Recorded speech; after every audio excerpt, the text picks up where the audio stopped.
ईशानं सर्वविद्यानां ईश्वरः सर्वभूतानां ब्रह्माधिपतिर्ब्रह्मणोऽधिपतिर्ब्रह्मा शिवोऽमि अस्तु सदा शिवोम। कार्यक्रम वास्तुशास्त्रलाई प्रत्यक्ष प्रसारणको माध्यमबाट हेर्नुहुने सम्पूर्ण दर्शक महानुभावलाई म वासुदेव कृष्ण शास्त्रीको हार्दिक नमस्कार। दर्शकवृन्द, कार्यक्रम वास्तुशास्त्र प्रत्यक्ष प्रसारणको माध्यमबाट संसारभरि हेरिराख्नु भएको छ। यो कार्यक्रममा यहाँहरूले आफ्नो जिज्ञासा राख्न सक्नुहुनेछ। यो जिज्ञासा राख्दा दुईटा नम्बरहरू तपाईको टेलिभिजनका भित्तामा आउने गर्दछन्। ती दुईटा नम्बरहरूमा कुनै पनि नम्बरमा फोन गरेर आफ्नो जिज्ञासा राख्न सक्नुहुनेछ। त्यसको लागि तपाईको भित्तामा दुईटा नम्बरहरू आइरहेका छन्। यसका साथसाथै तपाईँ घर बनाउँदै हुनुहुन्छ, घर घडेरीको नवनिर्माण गर्दै कल कारखाना मल केही पनि तपाईको निर्माणसँग सम्बन्धित कुनै पनि कार्य छ, त्यससँग सम्बन्धित कार्यको प्रत्यक्ष समाधान अथवा निर्माणका बहुआयामी पक्षहरू छन्। भूमिको अवस्था, नक्साङ्कनको स्थिति, साथसाथै अन्य कुनै पनि तपाईको जिज्ञासा वास्तुसँग सम्बन्धित छ भने अथवा इन्टिरियर अथवा त्यो साज सजावटको सन्दर्भको पनि जिज्ञासा छ भने यहाँहरूले हामीलाई इमेलमा यहाँले नक्सा र प्रश्न पठाउनु पर्ने हुन्छ।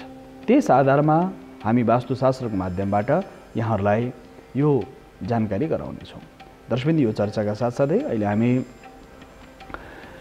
यो कार्यक्रममा धेरै दर्शकहरूका जिज्ञासा भिन्न भिन्न समयमा, भिन्न भिन्न परिस्थितिमा र विशेष गरी इमेलको माध्यमबाट होस्, यी विभिन्न आयाममा हामीले प्राप्त गरिरहेका छौँ।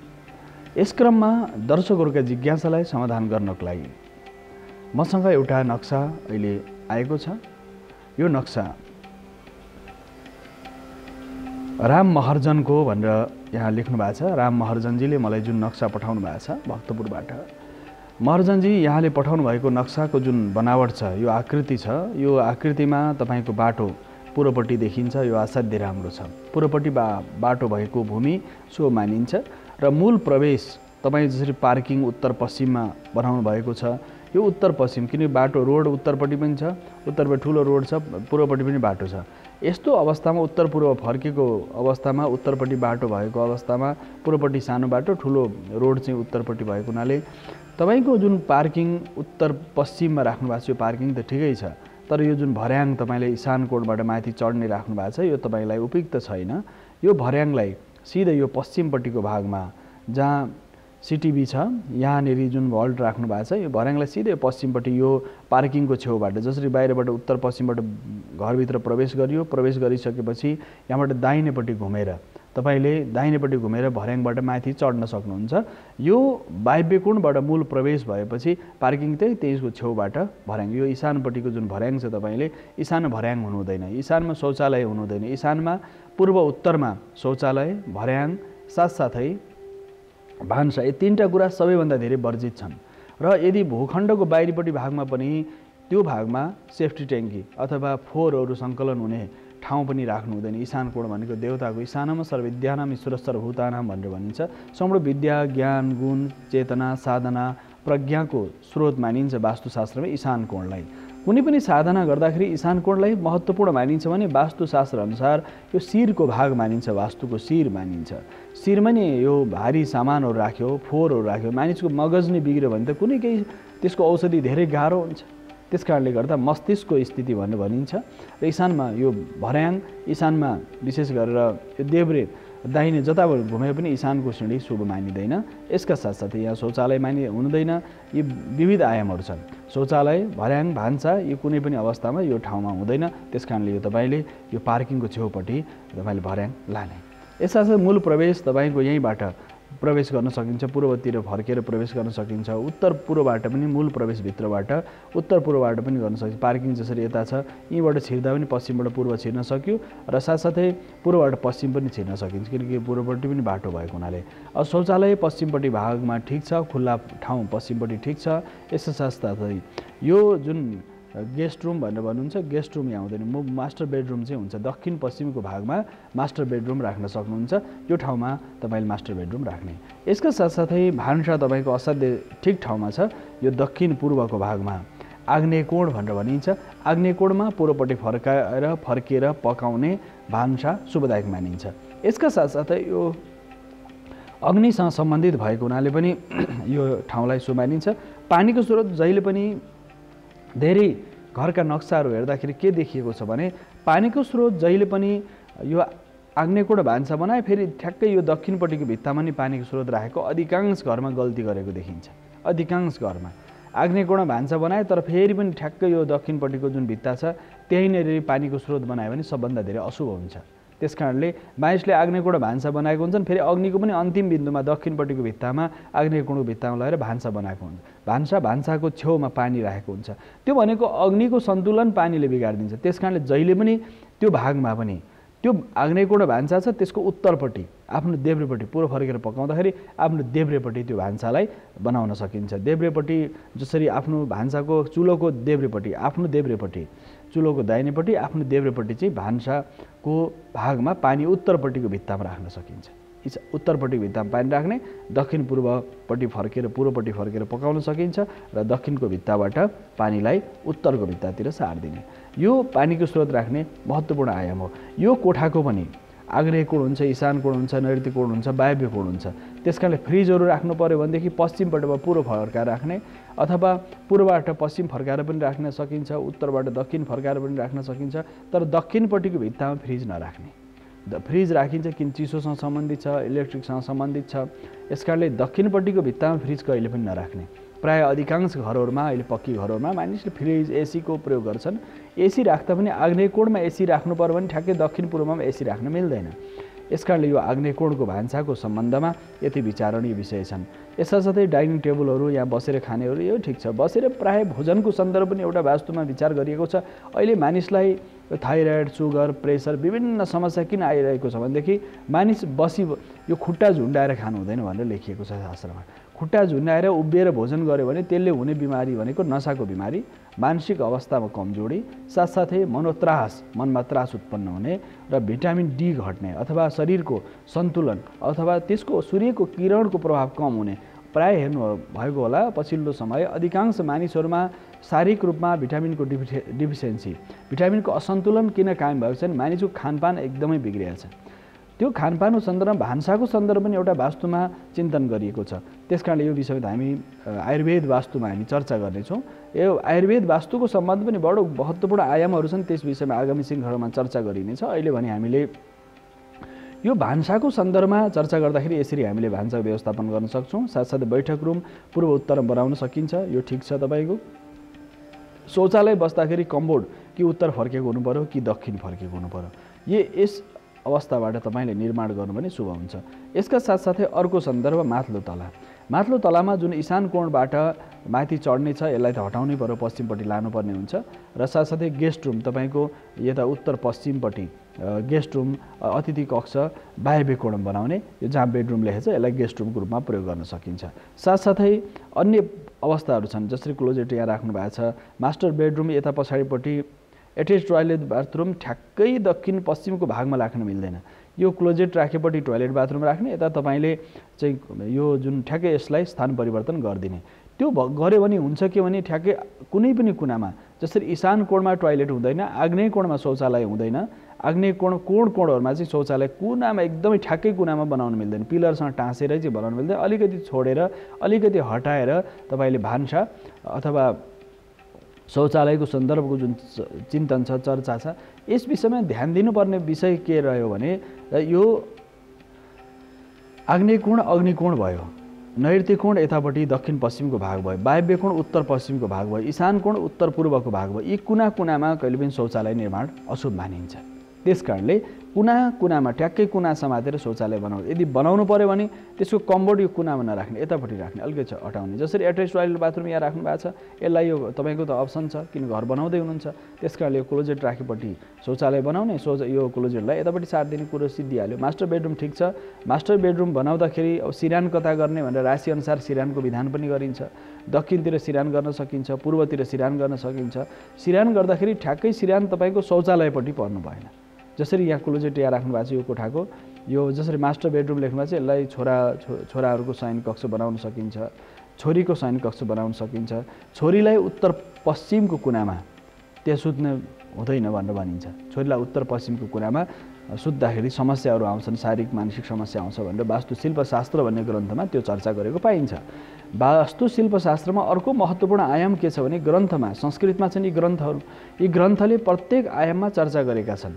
वास्तुशिल्पशास्त्र, वास्तुचोक्यम, विश्वकर्म प्रकाश, मयमतम आदि गरेका हजारौँ ग्रन्थहरू छन् जसमा अनुसन्धानको क्रममा धेरै आयाममा चर्चा गरेको छ। यहाँ देवताको वास, कुन देवताले कुन ठाउँ वास गर्छन्, तत्सम्बन्धी देवताको आधारमा पनि वास्तुको चिन्तन गरिएको छ। त्यसकारणले प्राक्शिरो विद्या भन्ने भनिन्छ। पूर्वतिर सिरान गरेर सुत्यो भने विद्या, बुद्धि, ज्ञान साधकहरूको लागि अन्य कुनै पनि क्रममा ज्ञान गुण विद्यासँग सम्बन्धित प्राज्ञिक काम गर्नेहरूको लागि पूर्वतिर सिरान शुभ मानिन्छ।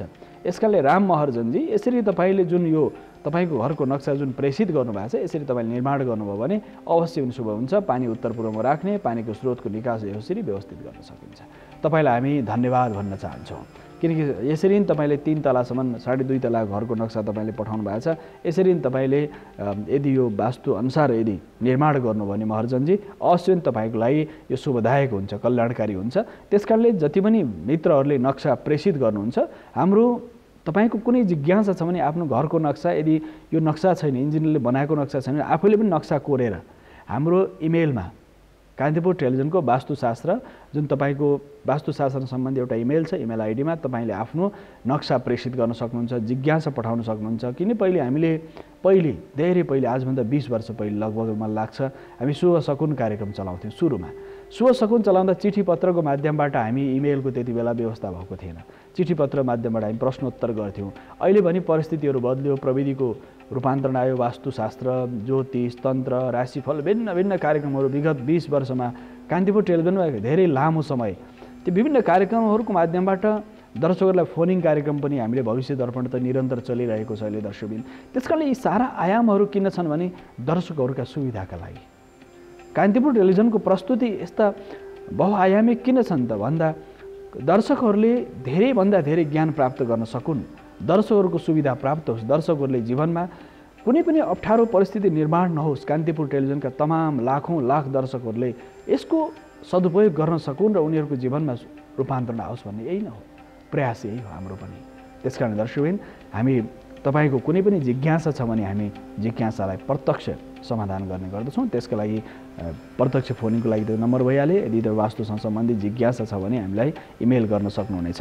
यो चर्चाका साथसाथै वास्तुका विविध आयामहरू छन् दर्शकबिन। नक्साको सम्बन्धमा त हामीले चर्चा गऱ्यौँ। पानीको स्रोतको व्यवस्थापन उत्तर पूर्वमा गर्ने, अग्निको व्यवस्थापन अग्निकोणमा गर्ने, साथसाथै वृक्ष वनस्पतिहरू, पर्यावरण वास्तुमा व्यापक काम गर्न सकिन्छ। पर्यावरण वास्तु यस्तो विषय हो, एस्ट्रो वास्तु, पर्यावरण वास्तु, वास्तुका विविध पक्षहरू छन्। यति विशाल विषय छ वास्तुशास्त्रमा। एउटा ज्योतिष र वास्तुको एउटा सम्बन्ध छ, साथसाथै पर्यावरणसँग सम्बन्धित एउटा सम्बन्ध छ। यसका साथसाथै जीवनका विविध आयामहरू छन्।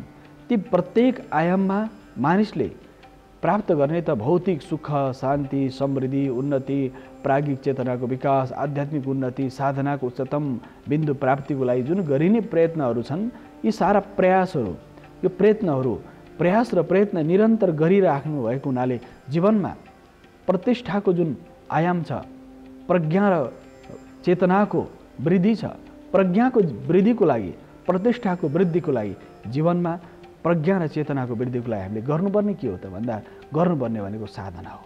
त्यसमा यी भौतिक वस्तु पद पदार्थले हामीलाई साथ दिनु पर्यो। भौतिक वस्तु पद पदार्थ हाम्रो लागि उपयोगी छन् कि छैनन्? उपयोगी छन् भने तिनीहरूले हाम्रो जीवनमा ठुलो रूपान्तरण ल्याउन सक्छन्। त्यसकारणले हाम्रो जीवनमा सुख, शान्ति, समृद्धिको लागि, भौतिक उन्नतिको लागि, पद प्रतिष्ठा र मान सम्मानको लागि, प्रज्ञा र चेतनाको वृद्धिको लागि गरिने प्रयास नै यी भौतिक प्रत्येक आयाममा हामीले सबैलाई मिलाएर बस्यौँ भने, मिलाएर राख्यौँ भने त्यसले बडो सुख दिन्छ। मानिससँग भौतिक रूपमा प्रशस्त विविध प्रकारका सम्पूर्ण सामग्रीहरू छन्, तर उपयोग गर्न जानेन, उपभोग गर्न जानेन भने त्यसले कष्ट, दुःख, अस्वस्थता दिन्छ। यसकारण तपाईँसँग सुन्दर घर बनाउने परिकल्पना छ, नक्सा छ, सुन्दर घर पनि छ र वास्तुअनुसार मिलेको छैन, तपाईँ इन्टेरियरको रूपमा अथवा साज सजावटको रूपमा तपाईँको घर राम्रो देखिएको छ, तर त्यो घरमा वास्तुको दोषै दोष छ भने समस्या थपिएर आउँछ। यसकारणले समस्याका समाधानहरू कसरी गर्न सकिन्छ भने त्यो वास्तुको नकारात्मक प्रभावलाई घटाउनको लागि गर्न सकिन्छ दर्शक। तसर्थ वास्तुको नकारात्मक प्रभावलाई घटाउनको लागि गरिने प्रयत्नहरू हर क्षेत्रमा त्यो भूमिको बनावट, कुनै भूमिमा लामो समयदेखि विवाद चलिरहेको हुन्छ। अहिले पनि नेपालमा भूमिसँग सम्बन्धित यति ठुलो विवाद चलिरहेका छ, ठुला ठुला हस्तीहरू हल्लिँदैछन्। त्यसको कारण के हो भन्दा त्यो भूमिमा पूर्वजहरूले तपस्या गरे, साधना गरे, तन्त्रको, मन्त्रको, यन्त्रको त्यसमा जागृत गरेर छोड्थे त्यो भूमिलाई।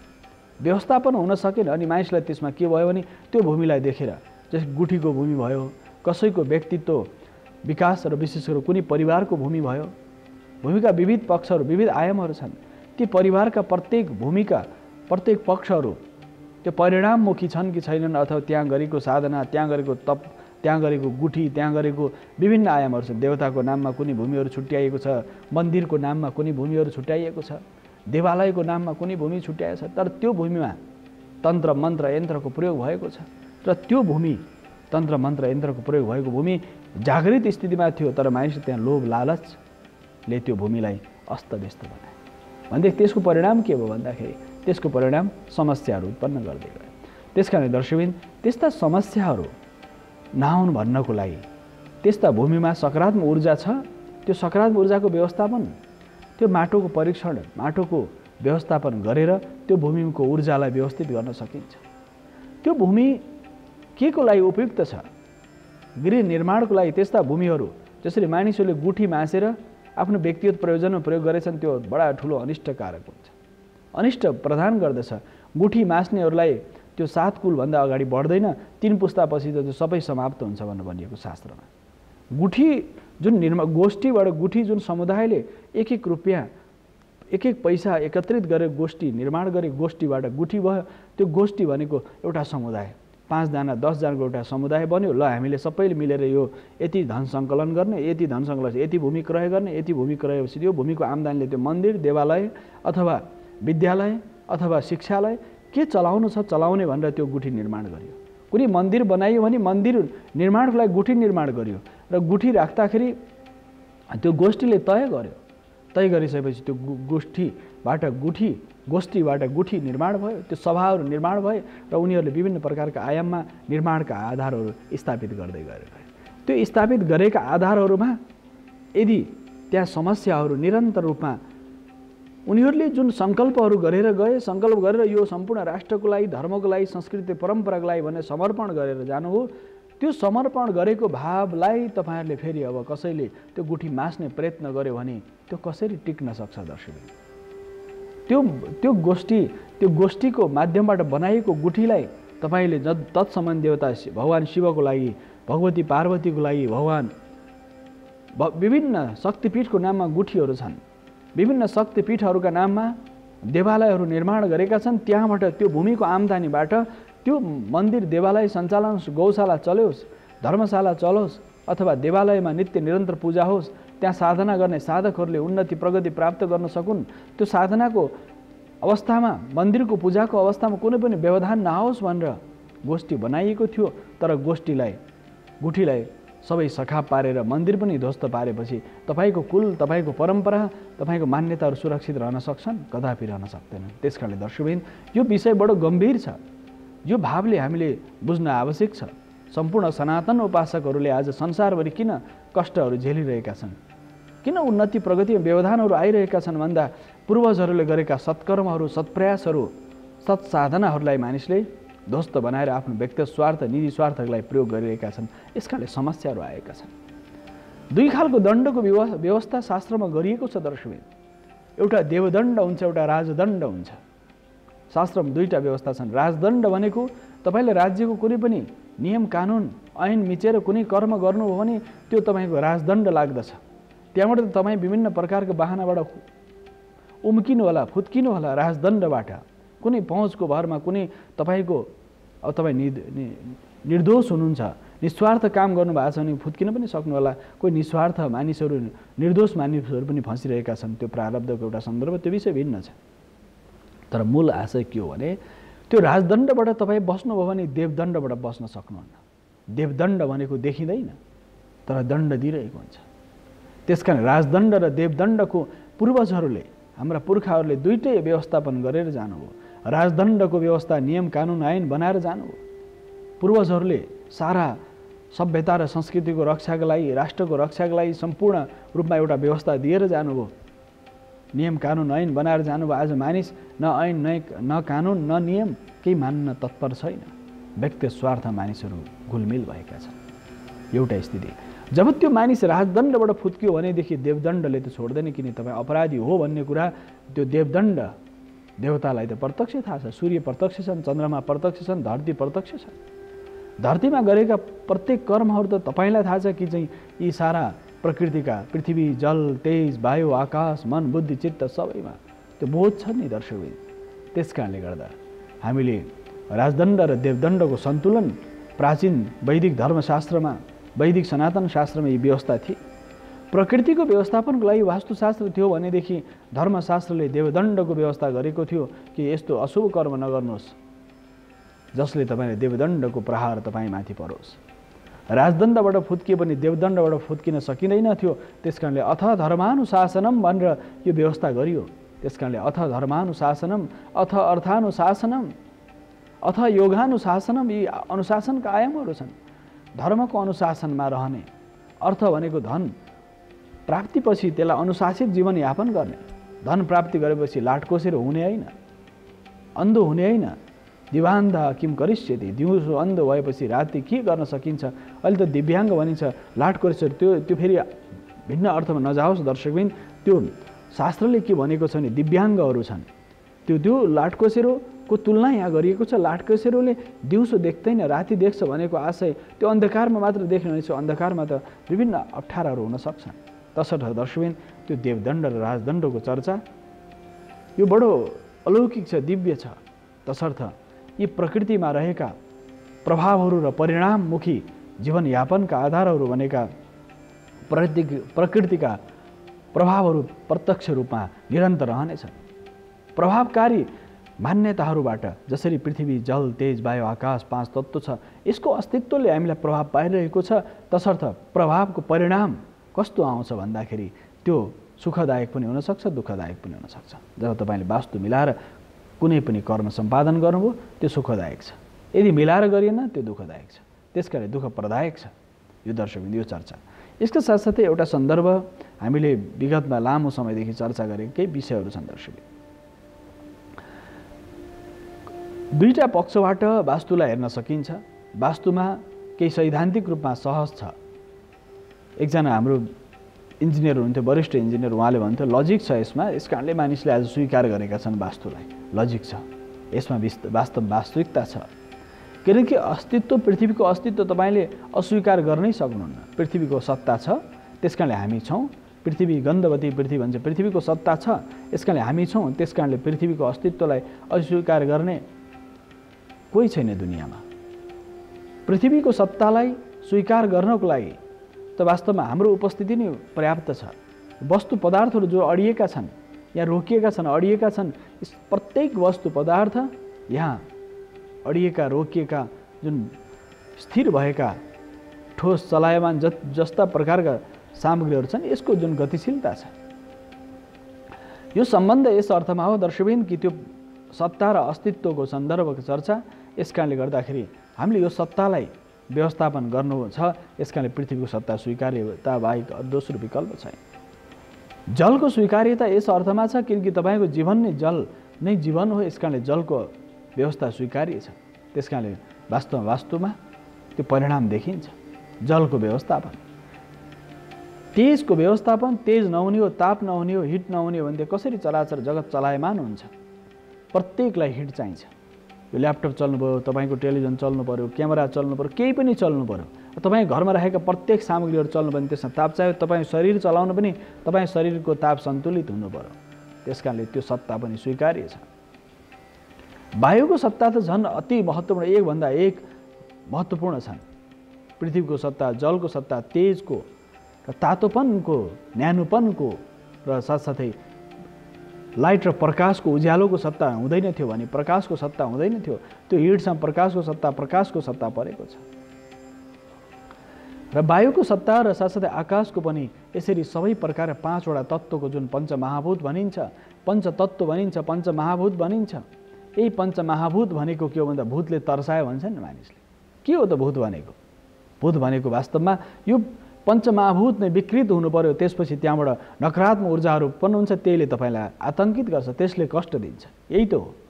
त्यसमा फेरि के अदृश्य शक्तिको संयोजन हुन्छ।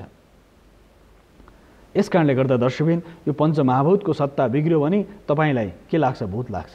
भूत भनेको के हो भन्दा पञ्चमहाभूतको सत्ता पृथ्वी र जलको वायु तेज आकाशको सत्तामा असन्तुलन कायम भयो भने प्रकृतिमा ठुला ठुला अप्ठ्यारोहरू आउँछन्। दर्शक यो चर्चाका साथसाथै छोटो विश्रामको सम्मुख आइसकेको छु। विश्रामपछि पुनः आउने नै छु।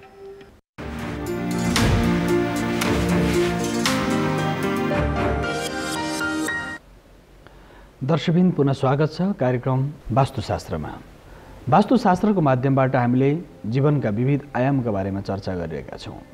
वास्तु तपाईँको जीवनमा यस्तो महत्त्वपूर्ण आयाम हो जसले जीवनमा सुख, शान्ति, समृद्धि, उन्नति, प्रगति प्राप्तिको लागि महत्त्वपूर्ण भूमिका खेल्न सक्छ।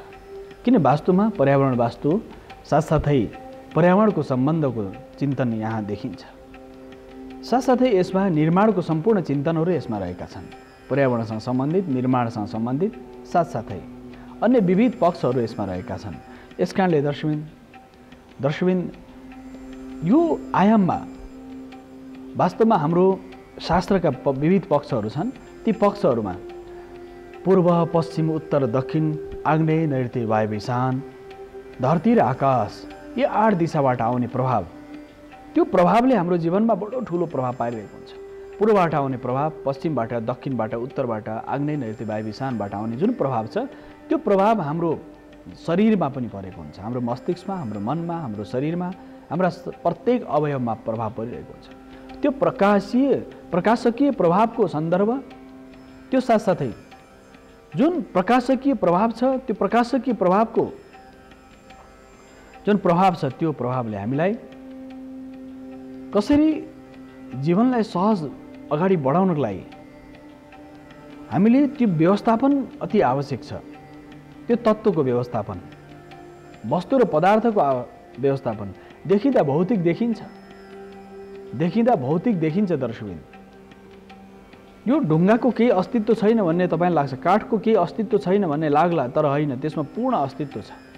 त्यसमा सूक्ष्म कणहरू छन्, एक एक पार्टहरू, पार्टिकलहरू, एक एक पक्षहरू, एक एक पार्टहरू, त्यहाँ एउटा एक एक अणु परमाणुको प्रभाव छ त्यसको।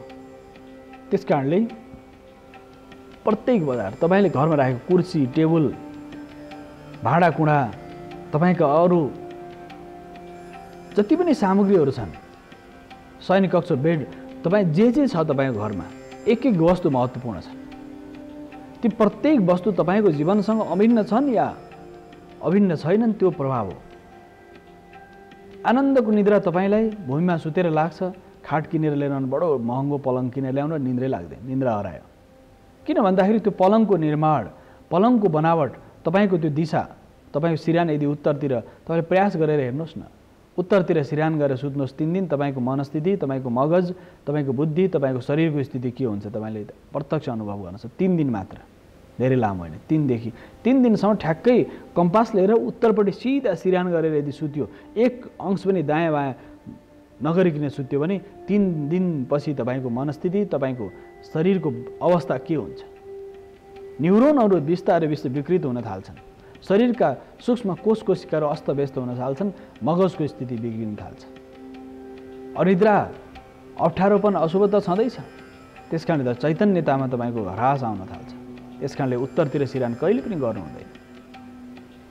त्यो दिशाले कति प्रभाव पारिरहेको छ दर्शकबिन।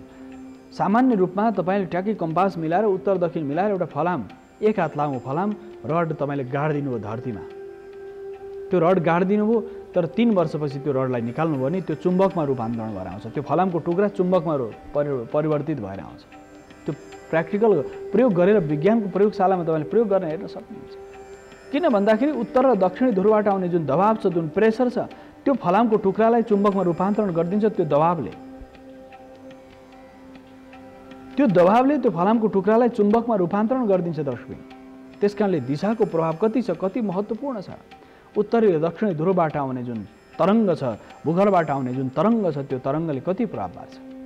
यसका यति मात्र होइन, पूर्वबाट उदाउँदो सूर्यको जुन किरण छ धरतीमा पर्दछ, त्यो धरतीमा पर्नासाथ त्यसको प्रभाव के छ?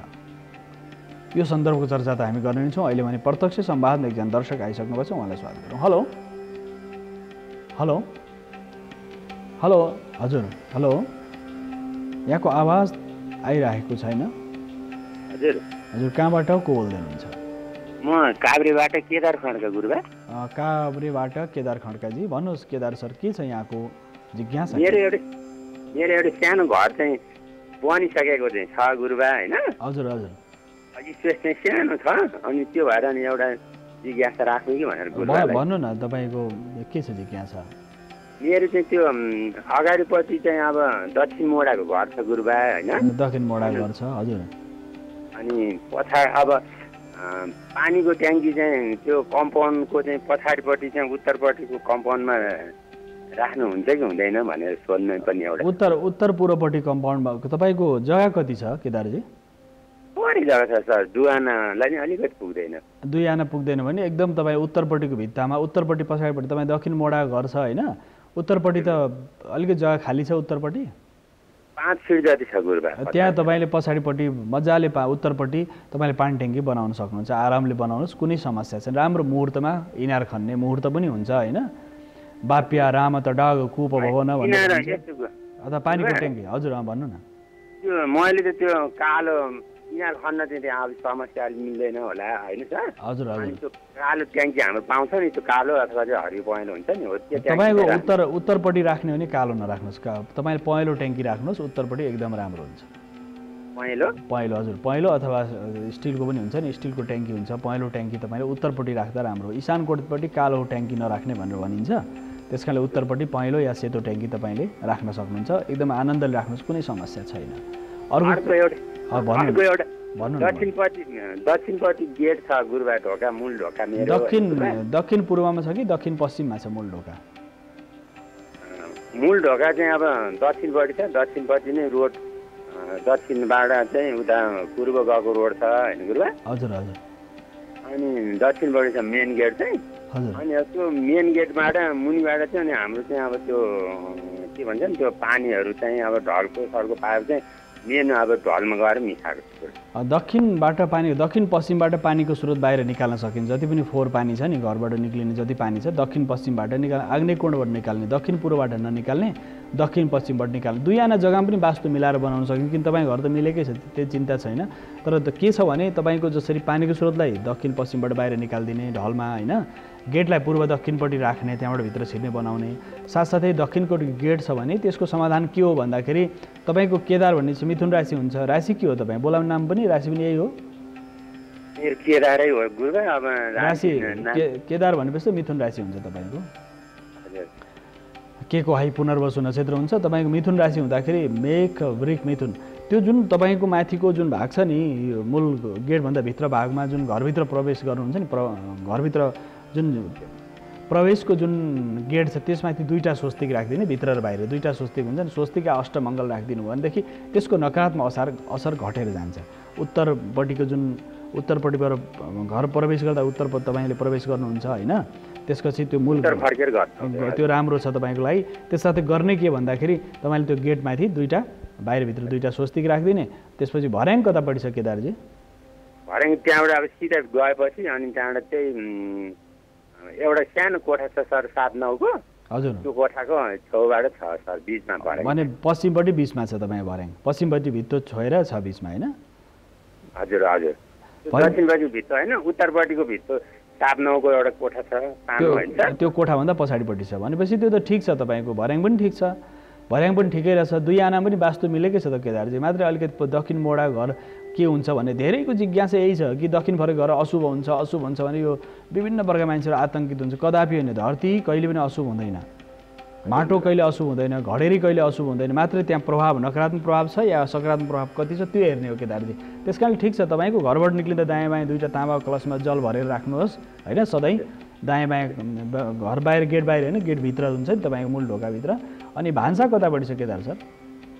भान्सा किचन चाहिँ मेरो त्यो उत्तरको कोठाबाट पश्चिमपट्टि फर्केर बनाउने उत्तर पश्चिममा छ नि भान्सा पनि तपाईँको ठिकै छ, दुई आना पनि जग्गा त राम्रै वास्तु मिलेकै छ, मात्र तपाईँको चिन्ता नि गेट। अनि दक्षिणपट्टि गेट चाहिँ कालो बनाउनु हुँदैन है, तपाईँ कालो हुनसक्छ, कालो राख्नु भएको होला।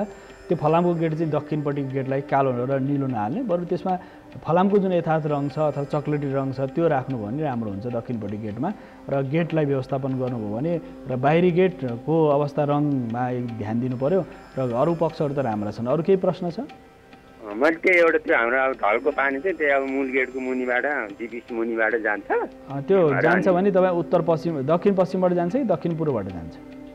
त्यो चाहिँ अब त्यही ढोकाबाट निस्केपछि अनि त्यहाँबाट चाहिँ दक्षिणबाट पश्चिम हुँदै जान्छ गएर त्यो मेन गेट। ठिक छ, दक्षिणबाट पश्चिम हुँदै जान्छ त भइहाल्यो त। पश्चिम तपाईँको पश्चिमबाट बाहिर निक्लिँदा त ठिकै छ, त्यसमा त्यत्रै ठुलो समस्या नै। एउटा काम के भने वास्तु सम्पूर्ण यन्त्र राखिदिने, एउटा श्रीयन्त्र घरमा राख्ने, पूजा कोठामा एउटा श्रीयन्त्र राख्ने, सम्पूर्ण यन्त्र पूजा कोठामा राखिदिनु होला। त्यो भने सम्पूर्ण यन्त्र राख्यो भनेदेखि के हुन्छ भने वास्तुको नकारात्मक प्रभावहरू जान्छ। त्यस साथसाथ सम्पूर्ण यन्त्र स्थापना गऱ्यो भने पनि सबै प्रकारको यन्त्रले पनि रक्षा सुरक्षा सबै प्रकारको आयाममा तपाईँलाई राम्रो हुन्छ। केदार खड्काजी तपाईँलाई धन्यवाद फोन गर्नुभएकोमा। दर्शकबिन्द उहाँ काभ्रेबाट केदार खड्का हुनुहुन्थ्यो, उहाँसँग हामी प्रत्यक्ष संवाद गर्नुहुन्थ्यो, आफ्नो जिज्ञासा राख्नुभयो। र वास्तवमा मानिसहरूलाई के लाग्छ भने वास्तुअनुसार मेरो घर मिलेको छैन, फोन गरेर सोध्यो भने गुरुले के भनिदिनु, होइन कदापि पनि। तपाईँको घर बिमारी त छैन, यदि घर बिमारी छ भने त्यसको उपचार पनि छ। तपाईँ घर, तपाईँ सुत्ने कोठा, तपाईँ भान्सा कोठा बिमारी छ भने त्यसको समस्या छ भने समाधान पनि छ वास्तुशास्त्रमा। त्यस समाधानहरू सहज छन्, सटिक छन् र मानिसले जीवन पाउने भनेको सुख शान्ति हो, भौतिक उन्नति प्रगति हो पक्कै पनि। त्यस कारणले त्यो प्राप्तिको लागि गरिने प्रयत्नहरू भनेका प्रयासहरू, जुन प्रयत्न र प्रयासहरू छन्, त्यो प्रयत्नले प्रयास जुन मानिसको जीवनमा प्राप्त हुन्छ, त्यो प्राप्त हुने नि वास्तवमा निरन्तर सुखको आयाममा अगाडि बढ्न सक्छ, शान्तिको बाटोमा अगाडि बढ्न सक्छ, समृद्धिको बाटोमा अगाडि बढ्न सक्छ। विविध प्रकारका घडेरीहरू हुन्छन्, ती घडेरीहरूको बनावट आकृति प्रकृति अनुसार त्यहाँ अशुभ र शुभ फल प्रदायक हुन्छ। त्यस कारणले गर्दा त्यो शुभ फल कसरी लिन सकिन्छ, अशुभ फल कसरी न्यूनीकरण, अशुभ प्रभाव कसरी घटाउन सकिन्छ, यो सन्दर्भ हो। यसका साथसाथै दर्शकबिन यहाँहरूले पनि फोन गर्न चाहनुहुन्छ भने दुईवटा नम्बरहरू छन्, ती नम्बरहरू फोन गर्न सक्नुहुनेछ। यसका साथसाथै तपाईँले कुनै पनि नक्सालाई इमेलको माध्यमबाट हामीलाई प्रेषित गर्न सक्नुहुन्छ, त्यसको लागि हाम्रो इमेल पनि तपाईँको टेलिभिजनको भित्तामा आइरहेका छन्। यो सन्दर्भको चर्चा साथसाथै अहिले हामी चर्चा गरेका थियौँ पृथ्वी जल तेज वायु आकाश 5 तत्त्वको सम्बन्धमा। 5 तत्त्वको सन्तुलन जसरी हेर्नुहोस्, यो भूतको सन्दर्भ पञ्चमहाभूत भनेर भनिन्छ। पृथ्वी जल तेज वायु आकाश, यो 5 तत्त्वको असन्तुलन कायम भयो। प्रकृतिमा विभिन्न प्रकारका प्रलयहरू आउने गर्दछ। प्रकृतिमा आउने प्रलयहरू परिणाम नकारात्मक प्रभाव पारिरहेको छ प्रकृतिमा भने वास्तवमा के गर्ने त? यो असन्तुलन कायम भयो, तपाईँको घरको वास्तु मिलेको छैन, के गर्ने भन्दा वास्तु शान्तिको उपायहरू छन्। विविध प्रकार यन्त्र मन्त्र तन्त्रको प्रयोगको विधान गरिएको छ। त्यति मात्र होइन, पर्यावरण वास्तुशास्त्रीय दृष्टिकोणबाट पर्यावरणीय हिसाबबाट वृक्षारोपण गर्न सकिन्छ, वृक्षहरू निर्माण गर्न सकिन्छ, वृक्षारोपण गरेर पनि त्यसको नकारात्मक असरलाई घटाउन सकिन्छ। तसर्थ नकारात्मक असरलाई घटाउनको लागि र सकारात्मक ऊर्जालाई विस्तार गर्नको लागि, बढाउनको लागि, नकारात्मक ऊर्जाको सन्तुलन वास्तवमा कायम गर्नको लागि त्यो सन्तुलन हुनु पर्यो। त्यो सन्तुलन प्राप्तिको लागि पर्यावरण वास्तु छ, गृह वास्तु छ, यसका साथसाथै अन्य प्रकारका विविध उपक्रमहरू छन् जसले गर्दा त्यो दोषलाई शमन गर्न सकिन्छ। तसर्थ दर्शकबिन हामी यो चर्चा गरेका छौँ। अब पृथ्वीको सत्ता जुन छ, पृथ्वी गएर जलमा समाप्त हुन्छ, जल गएर वायुमा समाप्त हुन्छ, वायु गएर तेजमा, तेज गएर पृथ्वी जल तेज वायु आकाश, यो 5 तत्त्व छ। पृथ्वीको जुन सत्ता छ त्यो कहाँ समाप्त हुन्छ? जलमा गएर समाप्त हुन्छ। पृथ्वीको सत्ता, पृथ्वी अस्तित्व, यो भित्री शरीर र बाहिरी शरीरको सन्दर्भ, यो अध्यात्म पनि, क्रियायोगमा पनि, तन्त्र योगमा पनि, मन्त्र लय योगमा पनि त्यो प्रयोग हुन्छ। साथसाथै वास्तु पनि त्यही हो, वास्तु त तन्त्र हो यो दर्शक। त्यस कारणले गर्दा पृथ्वीको जुन सत्ता छ, पृथ्वी तत्त्व छ, पृथ्वी गएर जलमा समाप्त हो, जल गएर तेजमा समाप्त हुन्छ, पृथ्वी जल तेजमा समाप्त भयो। त्यसका साथ पृथ्वी गएर जलमा, जल गएर तेजमा, तेज गएर वायुमा, वायु गएर आकाशमा, आकाश गएर मनमा समाप्त हुन्छ, आकाशको अस्तित्व मनमा गएर समाप्त हुन्छ। तपाईँको उपस्थिति जुन छ धरतीमा, तपाईँ जसरी उपस्थित हुनुहुन्छ, तपाईँको अस्तित्व छ भने तपाईँको अस्तित्वले तपाईँले मात्र बोध गरिराख्नु भएको छ नि त। यो सारा आयाममा छन्, त्यसकारणले गर्दाखेरि यो तत्त्वहरूको मनबाट बुद्धिमा, बुद्धि गरेर चित्तमा, चित्त गरेर चैतन्यतामा, चैतन्यता गरेर परम आकाशमा बेलिनुहुन्छ दर्शकबिन। यही हो। यसै क्रममा अहिले दर्शक जिज्ञासाको लागि आइसक्नु भएको छ, उहाँलाई स्वागत गरौँ। हेलो हेलो हजुर, कहाँबाट को बोल्दै हुनुहुन्छ? म इलाम जिल्लाबाट जनक सुवेदी। जनक सुवेदीजी इलाम जिल्लाबाट, भन्नुहोस् जनकजी यहाँको जिज्ञासा के छ? हेलो जनकजी। हजुर हजुर, यहाँको जिज्ञासा के छ भन्नुहोस् त। मेरो घरको बारेमा वास्तु पूजाको के गर्नुपर्छ भनेर। घर बनाइसक्नुभयो जनकजी? हजुर घर बनाइसक्नु भएको छ कि छैन? तपाईँ टेलिभिजनको आवाज अलिकति सानो पार्नु अथवा टेलिभिजनबाट अलिकति टाढा बस्नु न ल, किनकि त्यसको त्यो प्रतिध्वनि आउँछ, त्यस कारणले अलिकति समस्या आइरहेको छ। हजुर हजुर हजुर, भन्नुहोस् त जनक सुवेदीजी, तपाईँको जिज्ञासा के छ? मेरो घरको चाहिँ वास्तुको लागि। वास्तुको लागि जसरी वास्तु तपाईँ घर बनाइसक्नु भएको हो जनकजी? घर बनाएको त 59 सालमा बनाएको, अहिले फेरि यो वास्तु पूजा गर्ने बेला भयो कि त। 59 60 भनेपछि वास्तु पूजा त धेरै पहिले गरिसक्नु पर्ने थियो, ढिलो भयो। अब गर्ने के? हजुर ढिलो भयो। 59 सालमा घर सम्पूर्ण पुरा तयारी भइसक्यो, घर सबै कोठाहरू सबै निर्माण सम्पन्न भइसक्यो होइन? सबै भइसक्यो, कुनै केही बाँकी छैन। अब गर्नु पर्यो वास्तु पूजा। वास्तु पूजाको लागि तपाईँको कुन महिनाको जन्म हो? मेरो वैशाखको जन्म हो भनेपछि कसको नाममा छ जग्गा? मेरै नाममा छ। मेरो नाम चाहिँ खास चाहिँ टुकबहादुर हो, बोलाउने नाम चाहिँ जनक सुवेदी हो। अच्छा, बोलाउने नाम जनक सुवेदी, टोकबहादुर भने चाहिँ कन्या राशि भयो तपाईँको? सिंह राशि हो। सिंह राशि। टो भन्नु नि त, टोबाट त सिंह हुँदैन, कन्या टेबाट चाहिँ हजुरको टेक हो कि टोक हो? टो भनेपछि टेटो, टेबाट आउँदाखेरि त्यो बडा गजब छ। टे हुँदाखेरि सिंहमा जान्छ, टो हुँदाखेरि कन्यामा जान्छ। अब तपाईँको के हेर्ने गर्नु भएको छ? अब तपाईँ केही होला त्यहाँ गुरुहरूले कसरी चिना बनाउनु भएको छ, त्यो सन्दर्भ छँदैछ। तपाईँले चिनामा टोक भनेदेखि कन्या राशि हुन्छ, टे हो भने सिंह राशि हुन्छ। अब सन्दर्भ त्यो भजे होस्। अब यसका साथसाथै तपाईँको अहिले त्यो हाम्रो भविष्य दर्पण फोन कार्यक्रम भविष्य दर्पण फोन गरेर तपाईँले आफ्नो जन्ममितिलाई अथवा जन्ममितिको आधारमा तपाईँले गर्न सक्नुहुन्छ। कार्यक्रम भविष्य दर्पण पनि आउने गर्छ कान्तिपुर टेलिभिजनको प्रातःकालीन सत्रमा, त्यस कारणले गर्दाखेरि यो सन्दर्भ छँदैछ। अब तपाईँको जन्म राशिबाट त्यो वास्तु पूजा गर्ने महिनाको राशि 6 8 12 मा पर्नु भएन। पहिलो कुरा तपाईँ जुन राशिमा जन्मिनु भएको छ त्यो राशिबाट तपाईँले जन्मको जुन महिनामा वास्तु पूजा गर्ने हो त्यस महिनामा 6 8 12 पर्नु भएन, पहिलो सन्दर्भ। दोस्रो कुरा जनमहिना र जनमहिनाबाट पनि सूर्यको महिना तपाईँ वैशाखको मान्छे भने जसरी तपाईँलाई वैशाखबाट 6औं महिना असोज पर्यो, 8औं महिना मङ्सिर पर्यो, साथसाथै 12औं महिना चैत पर्यो, 6 8 12 त्यस कारणले यी महिनाहरूमा अशुभ मानियो। तपाईँको जन्म राशिको आधारमा र विशेष गरेर जन्मको सूर्यको आधारमा त्यो 6 8 12 मा मिलेन। अन्य महिनाहरूमा वास्तु जुराएर तपाईँले वास्तु पूजा गर्न सक्नुहुन्छ। वास्तु पूजा गर्दाखेरि कमसेकम वास्तु पूजा 3 दिनको वास्तु पूजा हुन्छ। त्यो 3 दिनको वास्तु पूजामा गरिने कर्महरू के हुनु भने वास्तुका विविध आयामहरू छन्। प्रत्येक देवताहरूको 100 प्रकारका देवताहरूको त्यो आह्वान हुन्छ।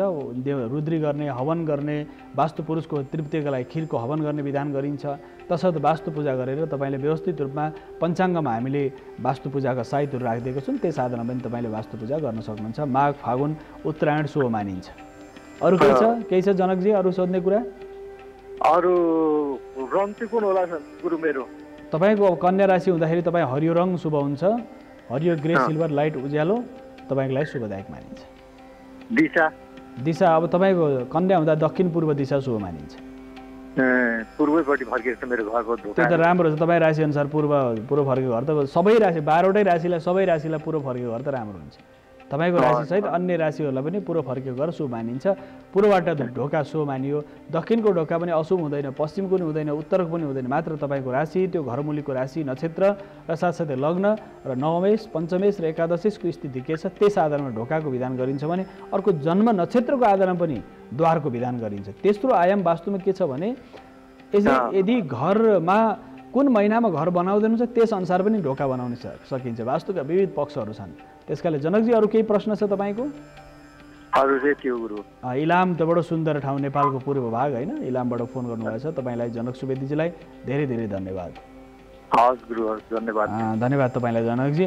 दर्शकबिन वास्तवमा मान्छेको राशि, नक्षत्र, योगकरण, मुहुर्त, लक्षण, शरीरको लक्षण, मानिसको बनावट, मानिसको सोचाइ, मानिसको काम गर्ने शैली, उसका सारा हावभाव कटाक्षबाट उसलाई यो मानिस यस्तो प्रकृतिको र प्रवृत्ति हुनसक्छ भने समुद्र शास्त्रमा चर्चा गरिएको छ।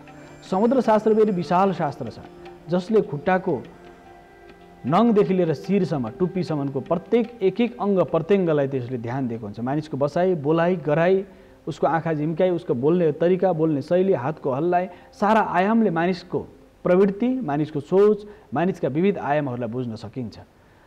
ऋषि महर्षिहरूले यति विषयमा चिन्तन गर्नुभएको छ, गहनतम चिन्तन, प्रमाणिक चिन्तन, कपोल कल्पित कुनै पनि छैन, सब प्रमाणिक छन्, प्रमाणले पुष्टि भएका छन्, प्रभावकारी छन्, परिणाममुखी छन्। त्यसकारणले दर्शकबिन्दु यो बडा दिव्य छ। यस अर्थमा यसकारणले हामीले ज्ञान प्राप्तिको लागि त वेदतिर फर्किनै पर्छ। वेद भनेको ज्ञानको स्रोत हो। त्यसभित्र रहेका सम्पूर्ण अवयवहरू, वेद, उपवेद, पुराण, उपपुराण, शिल्पशास्त्र, सारा आयामहरू, सारा विषयमा कुनै बाँकी राखिएको छैन। प्रत्येक विषयमा चिन्तन छ, प्रत्येक विषयमा दृष्टिकोण छ, त्यो प्रमाणिक छ, प्रभावकारी छ र समय सापेक्ष छ। लाखौँ वर्ष, हजारौँ वर्ष पहिले बनेका शास्त्रहरू आधुनिक विज्ञानको भाषामा भन्दा ती शास्त्रहरू नै अहिले साइन्स भएर देखा परेका छन्। त्यो शास्त्र नै साइन्स भएर देखा परेको छ। त्यो शास्त्रको आयाम नै साइन्स त हो। शास्त्र भनेको साइन्स हो। त्यसकारणले त्यो शास्त्र नै साइन्स भएको छ दर्शक। यसकारणले राशि, नक्षत्र, ताराको आधारमा प्रत्येक मानिस जन्मदेखि मृत्युसम्मको जुन स्थिति छ, त्यो सारा खगोलीय ब्रह्माण्डमा रहेका सम्पूर्ण ग्रह, नक्षत्र, ताराहरूले हामीलाई नित्य निरन्तर प्रभाव पारिरहेका हुन्छ।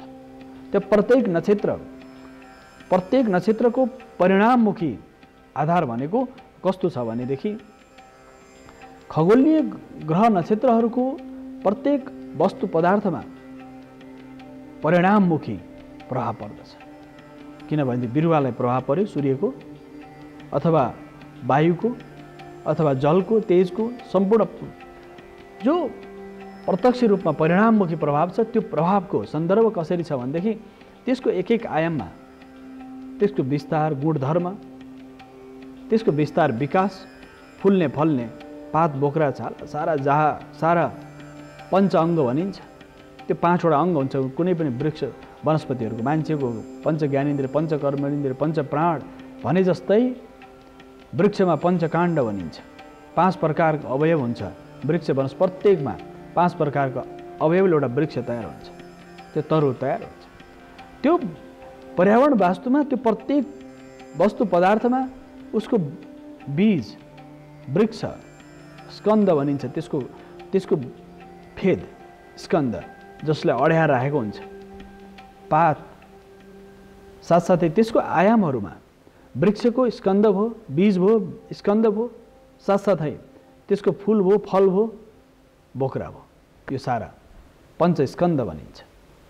एउटा वृक्षलाई बुझाउन पञ्चस्कन्दमा त्यो बीजले कति प्रभाव पारिरहेको छ, त्यो वृक्षलाई कसरी प्रभाव पारिरहेको छ, त्यसको फैलने, बढ्ने, विस्तार हुने प्रत्येक क्रममा कसरी प्रभाव छ भन्दा सूर्यको किरण त्यहाँ प्रत्यक्ष रूपमा छ कि छैन। साथसाथै चन्द्रमाको शीतलता, चन्द्रमाको जुन शीत परेको छ कि छैन, पानीको व्यवस्थापन र धरतीबाट जुन धरतीमा त्यो वृक्ष, वनस्पतिहरू विस्तारित भइरहेका छन्, ती वनस्पतिहरू व्यवस्थित छन् कि छैन। यो बडो दिव्य भाव छ।